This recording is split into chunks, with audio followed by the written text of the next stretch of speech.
Fiction polar, la mort de Sherlock Holmes. D'après le dernier problème de Sir Arthur Conan Doyle.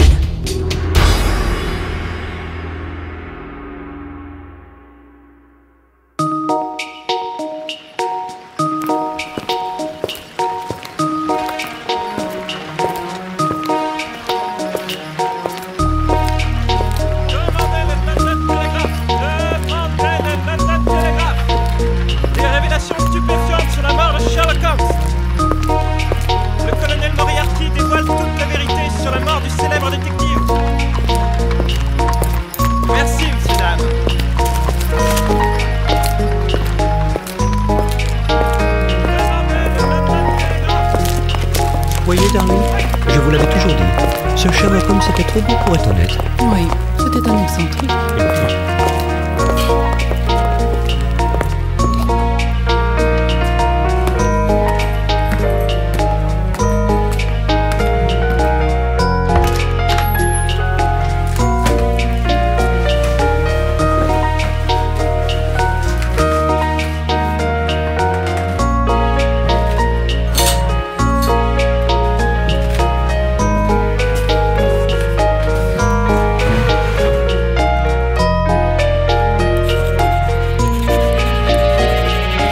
C'est avec une immense tristesse que je prends ma plume aujourd'hui pour évoquer une dernière fois mon ami, Monsieur Sherlock Holmes. Non sans incohérence et, je le sens profondément, d'une manière indigne, j'ai tenté de raconter quelques-unes des aventures que j'ai vécues en sa compagnie. J'avais l'intention de m'arrêter là, de ne rien dire de l'événement qui a creusé dans ma vie un vide que 2 années n'ont certainement pas comblé. Toutefois, les dernières lettres dans lesquelles le colonel James Moriarty défend la mémoire de son frère me forcent la main. Je ne peux plus hésiter. Il faut que j'expose au public les faits tels qu'ils se sont déroulés. Moi seul connais la vérité complète sur l'affaire. La terre aujourd'hui ne servirait que l'injustice. Il m'appartient donc de raconter pour la première fois ce qui se passa exactement entre le professeur Moriarty et Sherlock Holmes.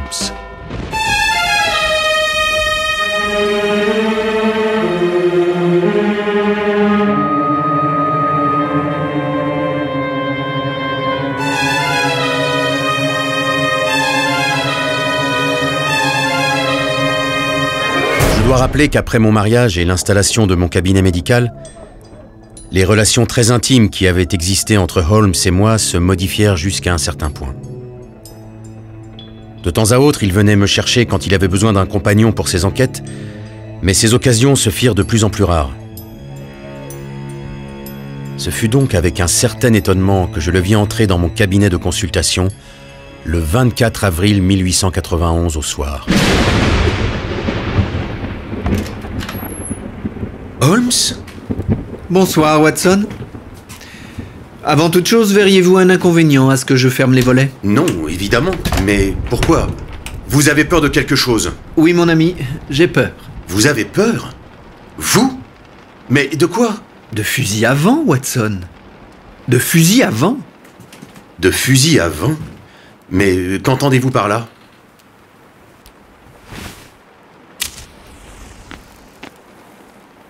Je pense que vous me connaissez assez pour admettre que je ne suis d'aucune façon un nerveux. D'autre part, ce n'est pas être courageux, c'est être stupide que de refuser de croire au danger quand il vous menace de près. Mais qu'est-ce que cela signifie? Et votre main, mais vous êtes blessé, ma parole. Juste une égratignure. Est-ce que Madame Watson est ici? Non, Madame Watson est en visite chez sa cousine. Alors vous êtes seul?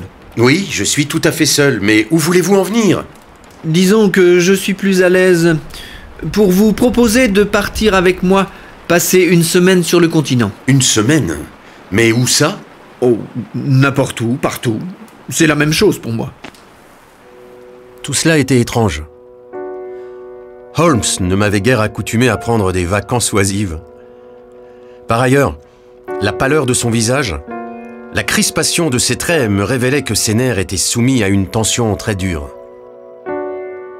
Il lut dans mes yeux une interrogation et réunit les extrémités de ses longs doigts minces avec ses coudes posés sur ses genoux. Vous avez sans doute déjà entendu parler du professeur Moriarty? Moriarty? Non. Non, ça ne me dit rien. Ah, voilà bien le côté génial de l'affaire.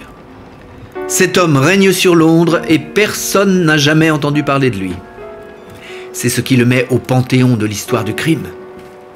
Je vous dis, Watson, avec le plus grand sérieux, si je pouvais vaincre cet homme, si je pouvais en débarrasser la société, ma carrière serait comblée et je me choisirais une profession moins mouvementée. Mais je ne pourrais pas me reposer, Watson. Je ne pourrais pas demeurer tranquille sur mon fauteuil si je me disais qu'un homme comme le professeur Moriarty se promène dans les rues de Londres sans être inquiété. Mais enfin, Holmes, de qui parlez-vous? Qu'a-t-il donc fait, ce Moriarty? Oh, sa carrière a été extraordinaire. C'est un homme de bonne famille, très cultivé, et doté par la nature de dons phénoménaux en mathématiques.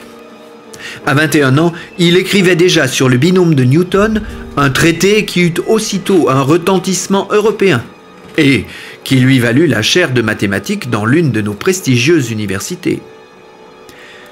Tout cela est bien connu, mais voici ce que moi j'ai découvert.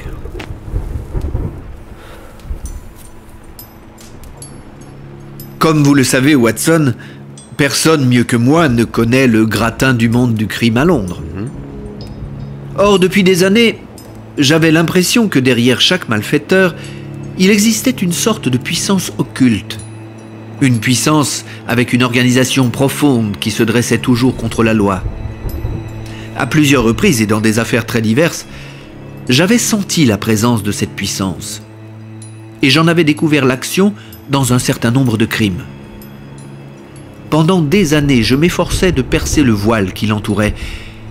Et enfin, le jour vint où j'ai pu saisir le bon fil. Et je l'ai remonté en suivant 1000 détours jusqu'au professeur Moriarty, incontestable et célèbre autorité en mathématiques. Il est le Napoléon du crime, Watson. L'organisateur de tous les forfaits, ou presque, qui restent impunis dans cette grande ville. C'est un génie, un philosophe, un penseur de l'abstrait. Il demeure immobile comme une araignée au centre de sa toile, mais cette toile-là a 1 millier de ramifications et il perçoit les vibrations de chacun des fils. Il agit rarement par lui-même. Il se contente d'élaborer des plans. Ses agents sont innombrables et merveilleusement organisés. S'agit-il d'un assassinat à commettre, d'un document à soustraire, d'une maison à piller, d'un homme à faire disparaître? L'affaire est soumise au professeur, préparée par lui et exécutée par d'autres. L'agent peut être pris, dans ce cas on trouve de l'argent pour sa caution et pour sa défense. Mais le pouvoir central, qui utilise cet argent, n'est jamais pris, jamais soupçonné. Telle était l'organisation que j'avais découverte par déduction, et je consacrais toute mon énergie à la démasquer et à l'anéantir. Avec votre talent, j'imagine mal que ce Moriarty ne soit pas déjà sous les verrous. Détrompez-vous, Watson. Le professeur s'était entouré de protections si habilement réparties que quoi que je fisse, il me parut impossible d'obtenir une preuve convaincante dans une enceinte de justice. Vous connaissez mes facultés, mon cher Watson, et pourtant, au bout de 3 mois, je dus convenir que j'avais enfin rencontré un adversaire qui était, sur le plan intellectuel, mon égal. L'horreur que m'inspiraient ses crimes se mêlait à l'admiration dont je saluais son habileté. Mais ce criminel n'a-t-il donc aucun point faible? Si. Finalement, il fit un faux pas.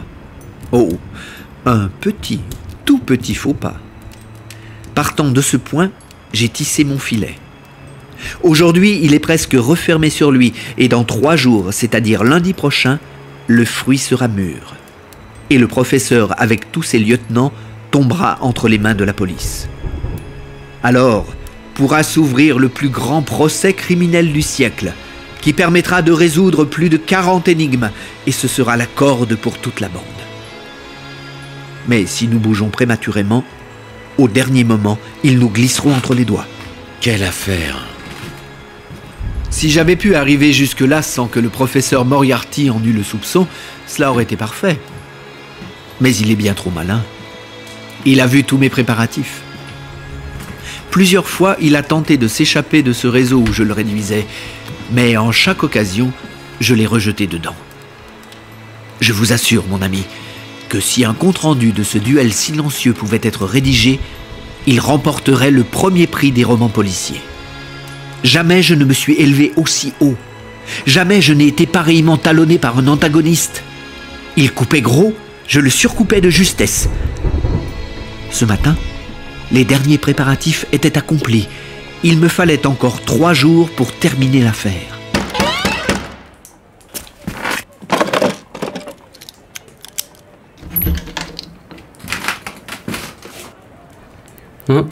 Votre développement frontal n'est pas aussi accentué que je me l'étais imaginé, monsieur Holmes.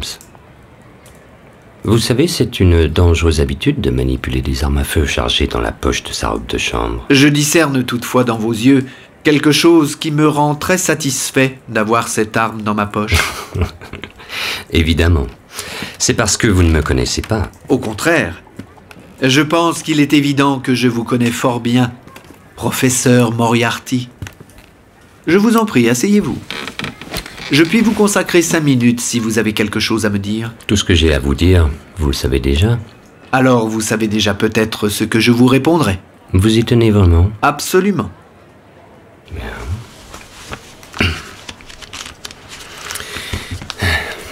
Vous vous êtes mis en travers de mes plans avec le duc de Somerset le 4 janvier. Le 23, vous m'avez gêné dans l'affaire des faux monnayeurs de Whitechapel. Vers la mi-février, vous m'avez sérieusement nui en enrayant l'enlèvement de Lord Darfour. À la fin de mars, j'ai été complètement contrecarré dans mes projets de nettoyage de la banque Aldridge à Birmingham. Et maintenant, vers la fin avril, je me retrouve personnellement placé à cause de votre persécution continuelle dans une position qui menace positivement ma liberté. C'est une situation intolérable. Et auriez-vous une suggestion à me faire? Laissez tomber. Il faut que vous laissiez tomber, monsieur Holmes, vous le savez. Certes, professeur Moriarty, mais pas avant lundi prochain. Je suis tout à fait sûr qu'un homme de votre intelligence comprend qu'à cette affaire, il n'y a qu'une seule issue. Retirez-vous, monsieur Holmes. C'est nécessaire. Vous avez manœuvré de telle façon qu'il ne nous reste plus que cette solution. Cela a été, pour moi, une grande joie intellectuelle que de constater comme vous aviez bien manigancé cette affaire, et je vous dis très sincèrement que je serais peiné d'avoir à prendre une mesure extrême. Vous souriez, monsieur, mais je vous affirme que ce serait une mesure définitive. J'ai l'habitude. Le danger fait partie de mon métier. Il ne s'agit pas d'un danger. Il s'agit d'une destruction inévitable. Vous faites obstacle non seulement à un individu, mais à une puissante organisation. Écartez-vous de notre chemin, monsieur Holmes. Sinon, vous serez anéanti. Je crains que le plaisir de cette conversation ne m'ait fait oublier une affaire d'importance qui m'attend ailleurs. Bien, bien. C'est dommage. Mais du moins, j'aurais fait ce que j'ai pu. Je connais votre jeu. Vous ne pouvez rien entreprendre avant lundi. Cela a été un admirable duel entre vous et moi, monsieur Holmes.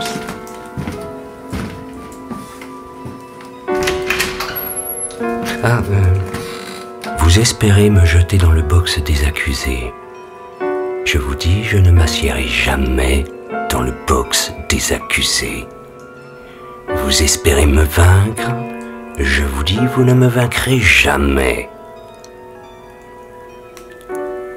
Et si vous êtes assez fort pour me détruire, soyez assurés que je vous en réserve autant.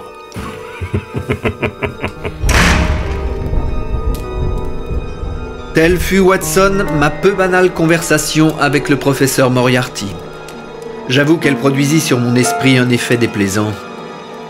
Sa manière de parler, lisse, précise, avait le ton de la sincérité qu'un matamore aurait été incapable d'y mettre. Mais je ne comprends pas.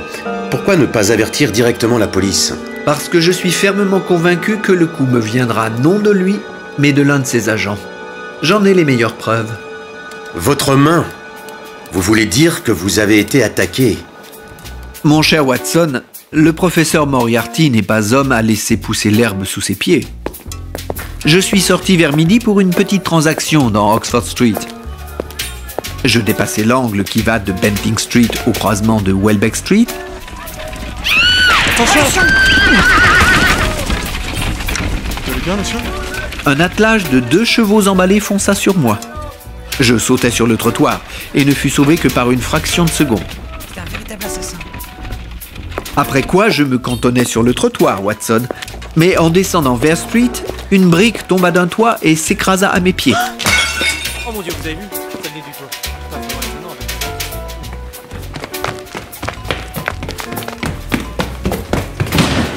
Sur le toit, il y avait des briques et des ardoises empilées pour je ne sais quelle réfection, et on voulut me faire croire que le vent était coupable.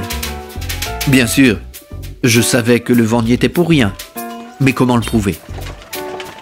Après cela, je pris un fiacre et j'arrivai chez mon frère, où je passais toute la journée. À présent, me voici chez vous. Mais en chemin, j'ai été attaqué par un passant armé d'une matraque. Je l'ai mis KO et il est sous clé au commissariat.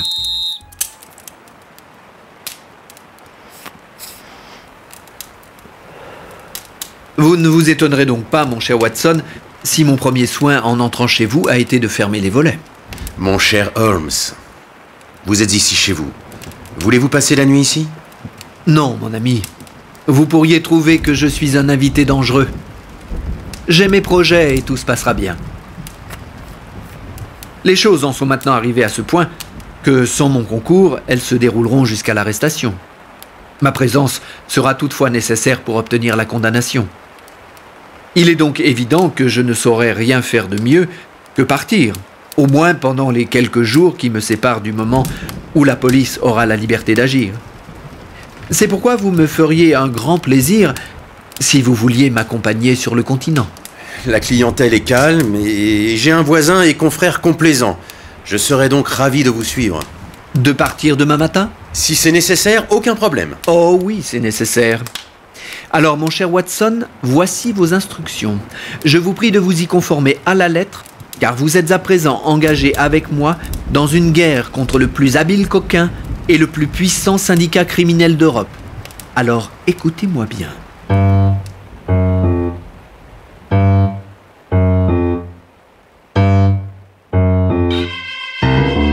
Le lendemain matin, j'obéis scrupuleusement aux instructions de Holmes. J'eus un fiacre qu'on alla me chercher avec 1000 précautions. Je me fis conduire devant les arcades que je traversais à toutes jambes. Une charrette anglaise attendait. Un cocher massif, enveloppé dans un manteau noir, fit démarrer son cheval dès que je sautai à l'intérieur et fonça vers Victoria. Il me déposa et vira immédiatement pour quitter la gare sans me gratifier du moindre regard.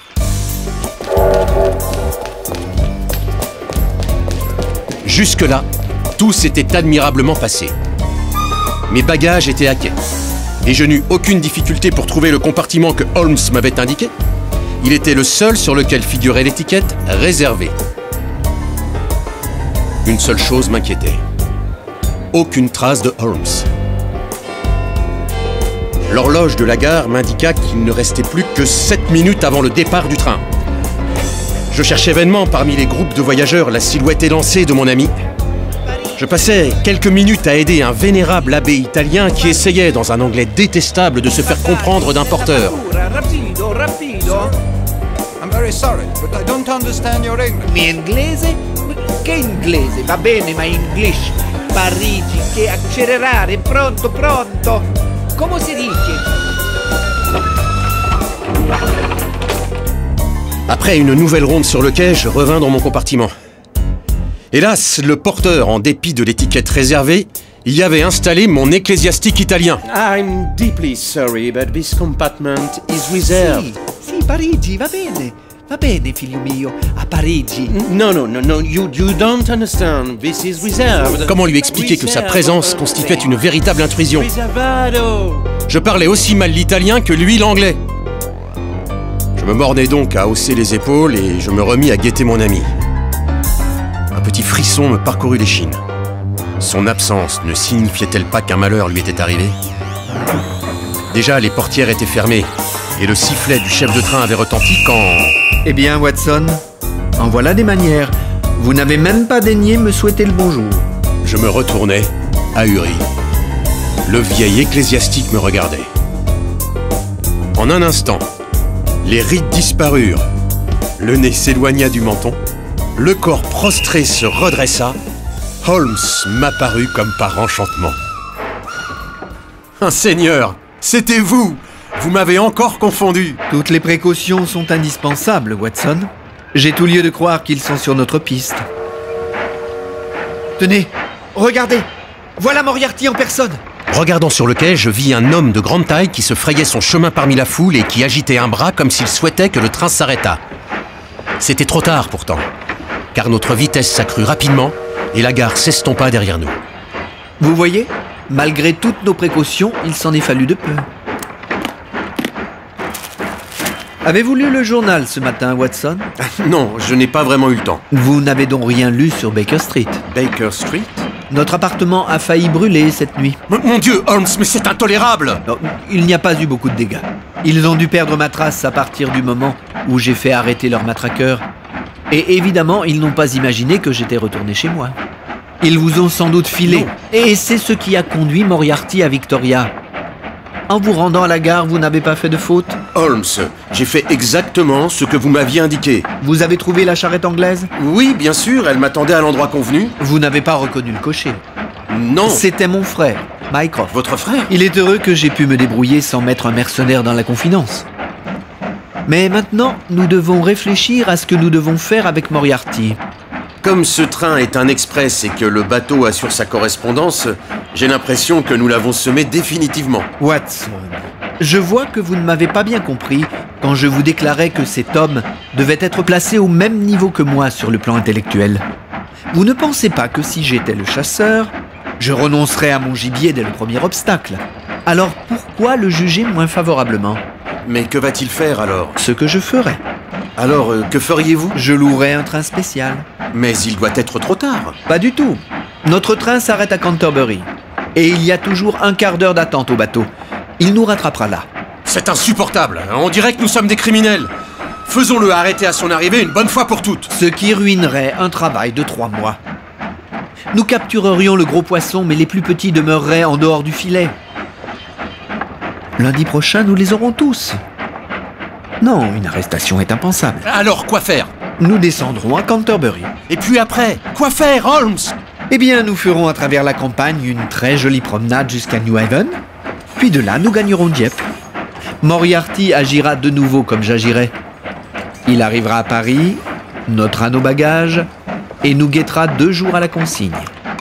Mais nous, entre-temps, nous nous serons offerts 2 sacs de voyage et nous gagnerons tout à loisir la Suisse via Luxembourg et Bâle.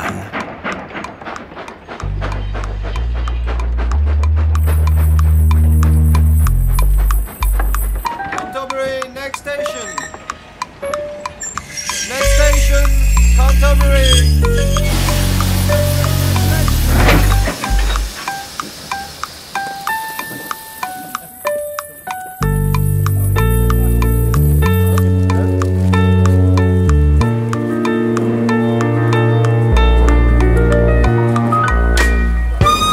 J'avais trop voyagé pour être véritablement contrarié par la perte de mes bagages. J'avoue pourtant que j'étais fâché d'avoir à ruser et à me cacher devant un bandit. Mais Holmes réalisait naturellement la situation mieux que moi. À Canterbury, donc, nous descendîmes et on nous annonça qu'il nous faudrait attendre 1 heure pour le train de New Haven. J'étais encore en train de regarder avec chagrin le fourgon qui emportait ma garde-robe quand Holmes me tira par la manche et me désigna la voie ferrée. Déjà. Watson, regardez. Au loin, parmi les bois de Kent, surgissait un panache de fumée. 1 minute plus tard, un convoi formé d'une locomotive et d'une seule voiture apparaissait sur le grand virage qui précède la gare. Nous eûmes juste le temps de nous dissimuler derrière une pile de malles et de valises quand il passa devant nous.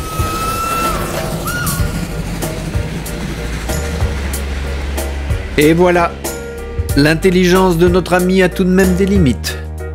Cela aurait été un vrai coup de maître s'il avait déduit ce que j'allais déduire et s'il avait agi en conséquence. Et que nous aurait-il fait s'il nous avait rattrapés? Oh, pas de doute. Il aurait essayé de me tuer. Heureusement, c'est un jeu qui se joue à deux. Nous allâmes jusqu'à Bruxelles où nous séjournâmes 2 jours. Au matin du 3e jour, nous nous rendîmes à Strasbourg. Le lundi matin, Holmes avait télégraphié à la police de Londres et le soir, nous trouvâmes la réponse en rentrant à l'hôtel. Holmes la prit et, avec un juron, la roula en boule pour la jeter dans le feu. Dame, j'aurais dû le prévoir, le démon s'est échappé. Moriarty? Toute la bande est sous les verrous sauf lui. Il leur a joué la fille de l'air. Naturellement, à partir du moment où je quittais l'Angleterre, il ne restait plus personne capable de rivaliser avec lui. Mais vraiment, je croyais leur avoir remis toutes les cartes en main. Ce Lestrade est un crétin. Je crois que vous feriez mieux de rentrer en Angleterre, Watson. Mais enfin, Holmes, pourquoi? Parce que je serai désormais un compagnon trop dangereux. Ce personnage n'a plus d'occupation. S'il revient à Londres, il est perdu. Je ne crois pas me tromper en disant qu'il va consacrer toute son énergie à se venger. Dans notre petite conversation, il me l'a donné à entendre et il n'est pas homme à avoir changé d'avis. Très amicalement, John, je vous conseille d'aller retrouver votre clientèle. Cette suggestion n'avait guère de chance d'être écoutée de la part d'un vieux soldat et d'un vieil ami. Pendant une demi-heure, nous demeurâmes assis dans notre salle à manger de Strasbourg à discuter. Mais le soir même, nous reprîmes notre randonnée et partîmes pour Genève.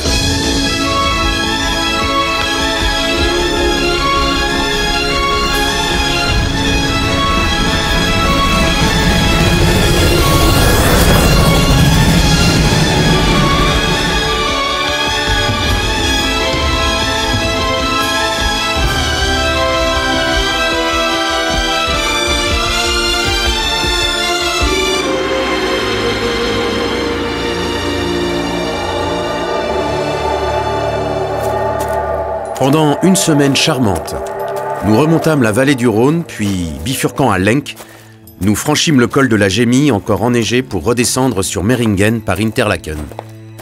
Ce fut une randonnée ravissante, avec tous les verts délicats du printemps au-dessous de nous et au-dessus la blancheur virginale de l'hiver. Mais pas un instant Holmes n'oublia l'ombre de son ennemi. Dans les paisibles villages des Alpes ou dans les cols isolés, rien qu'à le voir scruter tous les visages, je devinais sa conviction que nous ne pourrions pas échapper au danger qui nous menaçait. Une fois, je m'en souviens, pendant notre passage de la Gemmi, nous longions le mélancolique d'Aubensee. Brusquement, un gros rocher se détacha du flanc de la montagne sur notre droite, dévala la pente et vint s'écraser dans le lac derrière nous. En quelques secondes, Holmes avait escaladé la crête et, debout sur un roc, avait tordu le cou dans toutes les directions.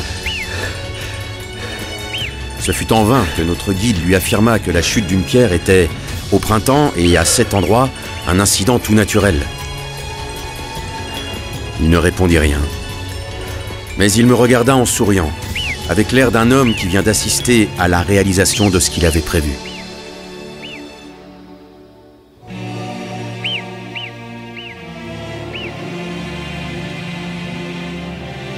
Et cependant, bien qu'il fût constamment aux aguets, il n'était nullement abattu.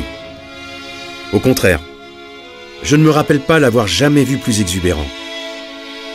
À plusieurs reprises, il me répéta que s'il pouvait avoir la certitude que la société était débarrassée du professeur Moriarty, il abandonnerait sa chasse aux criminels.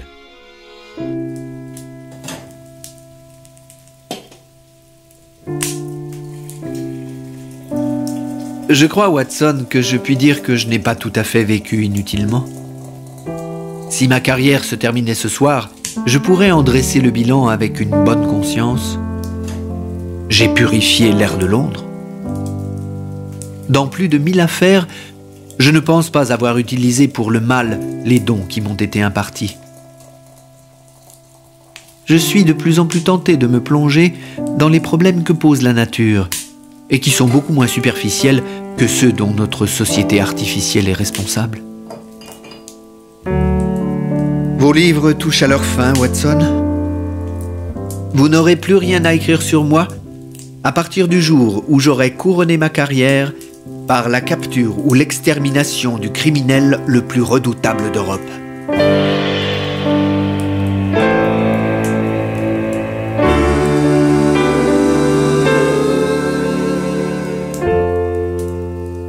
Le 3 mai, nous arrivâmes au petit village de Meiringen et nous nous installâmes à l'hôtel des Anglais, qui était tenu par le vieux Peter Styler. Notre hôtelier parlait un excellent anglais, car il avait servi pendant 3 ans en qualité de garçon de restaurant au Grosvenor Hotel à Londres. Dans l'après-midi du 4, il nous conseilla de traverser les montagnes et de passer la nuit dans le hameau de Rosenlaui. Il nous recommanda toutefois avec énergie de faire un crochet pour admirer les chutes du Reichenbach, qui sont situées à mi-côte.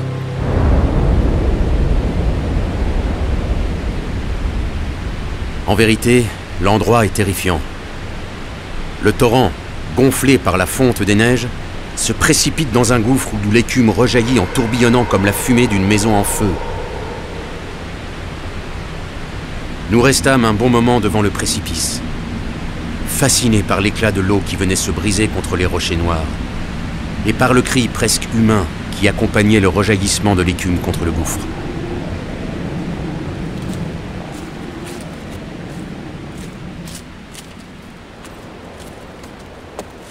Pour que le touriste pût mieux admirer le spectacle, un sentier avait été aménagé qui contournait la moitié du gouffre. Mais il se terminait juste au bord et le randonneur n'avait plus qu'à revenir sur ses pas. Nous allions l'emprunter pour nous en rapprocher quand nous vîmes un garçon du pays courir vers nous, une lettre à la main. Dr. Watson. Ach, Doktor, ein Brief. Je crois qu'il a une lettre pour vous. Vous avez raison, elle m'est adressée personnellement. Elle doit provenir de Herr Steiler. L'enveloppe porte l'entête de l'hôtel. En effet.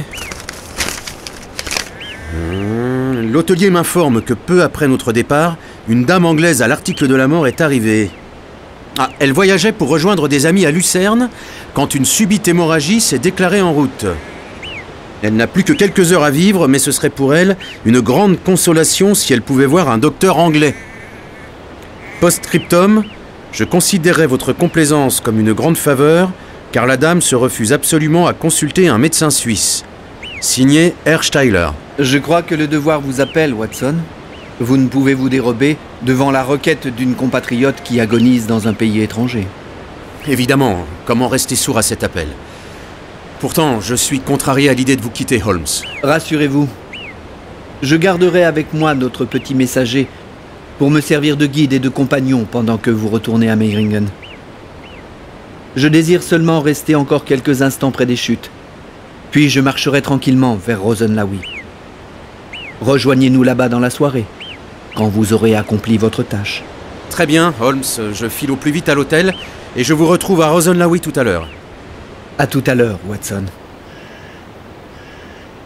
En me retournant, j'aperçus Holmes adossé contre un rocher, les bras croisés, le regard perdu dans la contemplation de l'eau tourbillonnante. Ce fut la dernière fois où je le vis en ce monde. Quand j'atteignis le bas de la descente, je me retournai encore une fois. De cet endroit, il était impossible de voir les chutes, mais je distinguais le sentier qui les contournait. Sur ce sentier, je me le rappelle bien, un homme cheminait rapidement.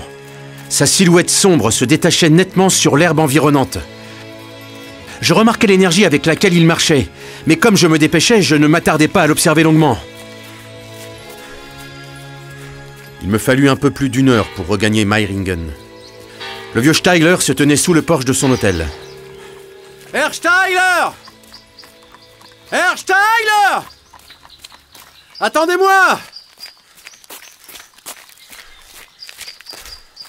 Eh bien, j'espère que son état ne s'est pas aggravé. Was? Son état? What do you mean, Dr. Watson? Mais qu'est-ce que c'est que cette histoire? Ce n'est pas vous qui m'avez écrit cette lettre? Quelle lettre? Il n'y a pas à l'hôtel une Anglaise malade? Mais certainement non. Et pourtant, cette lettre porte l'entête de votre hôtel. Ah, je vois.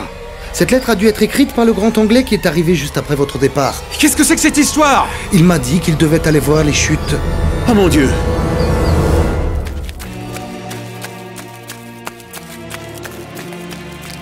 Mais je n'avais plus besoin des explications de l'hôtelier.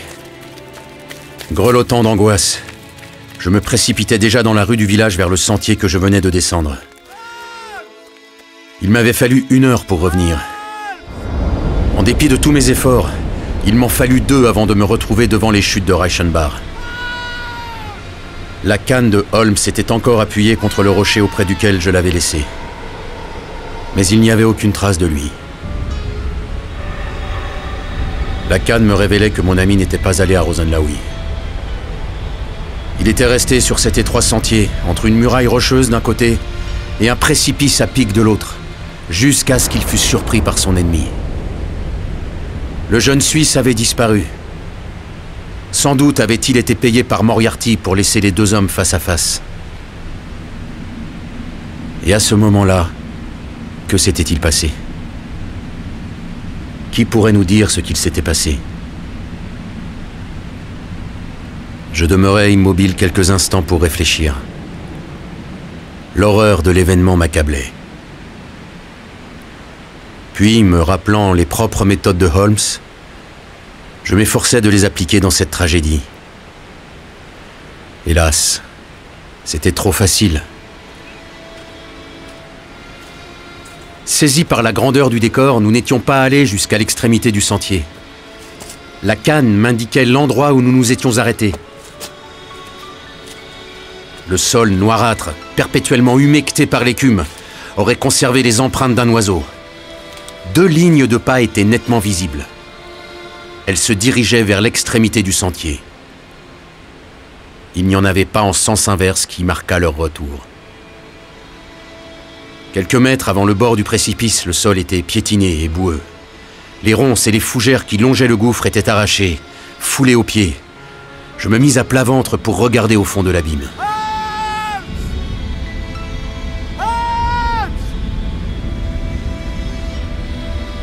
Je ne reçus pas d'autre réponse que ce perpétuel cri presque humain des eaux qui se brisaient sous moi. Répondez!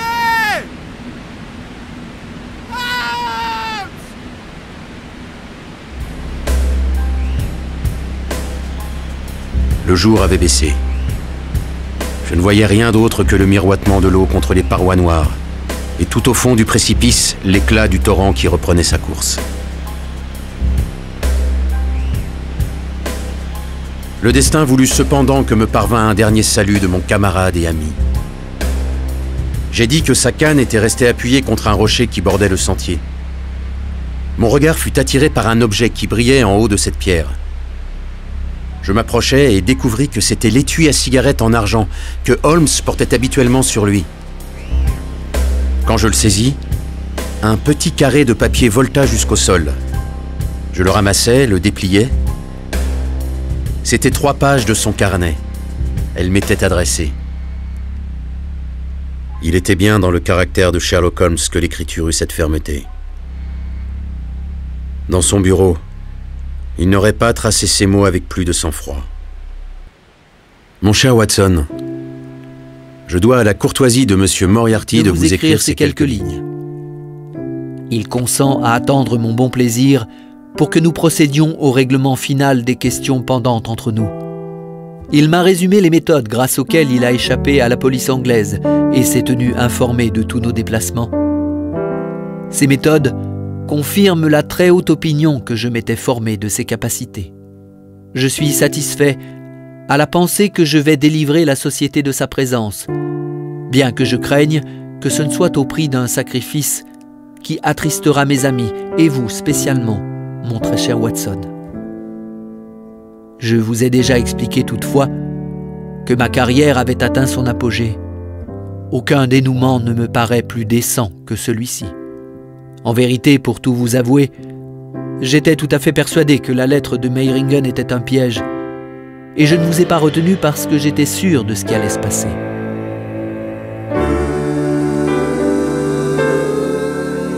Prévenez l'inspecteur Patterson que les papiers dont il a besoin pour faire condamner la bande sont dans mon bureau, dans le casier M, enfermé dans une enveloppe bleue sur laquelle est écrit Moriarty. Avant de quitter l'Angleterre, j'avais disposé de tous mes biens en faveur de mon frère Mycroft. Je vous prie de transmettre mon souvenir à Madame Watson et de me croire, mon cher ami, Très sincèrement vôtre, Sherlock Holmes.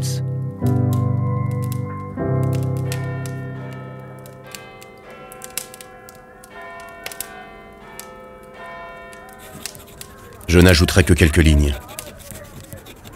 L'examen des lieux par des experts laisse supposer qu'un combat singulier a opposé les deux hommes, et qu'il s'est terminé comme il fallait s'y attendre. Ils ont dû rouler enlacés dans le gouffre. Tenter de retrouver leur corps était hors de question. Là, au fond de cette eau tourbillonnante, sous ce linceul d'écume fumante, repose à jamais le plus dangereux criminel et le plus grand champion de la loi de cette génération. Le jeune Suisse n'a jamais été retrouvé. Sans doute était-il l'un des agents de Moriarty. Quant à la bande que celui-ci dirigeait, le public se rappelle encore la multiplicité des preuves que Holmes avait amassées contre elle, et de quel poids pesa au procès la main du mort. Les débats n'ont pas révélé grand-chose de leur terrible chef. Si j'ai été contraint de faire la lumière sur la carrière de feu professeur Moriarty, la responsabilité en incombe aux hommes injustes qui ont voulu défendre sa mémoire, en attaquant celui que je considérerai toujours comme le meilleur et le plus sage de tous les hommes que j'ai connus. Mon ami, Sherlock Holmes.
Vous venez d'écouter La mort de Sherlock Holmes d'après le dernier problème de Sir Arthur Conan Doyle, avec Thierry Monfray, Emmanuel Fumeron, Cécile Gérard et Étienne Grebeau dans le rôle de Moriarty. Musique originale de Léonard Muhl, adaptée par Ian Poe, réalisée par Alexandre Franchet. Une production SIP 2011.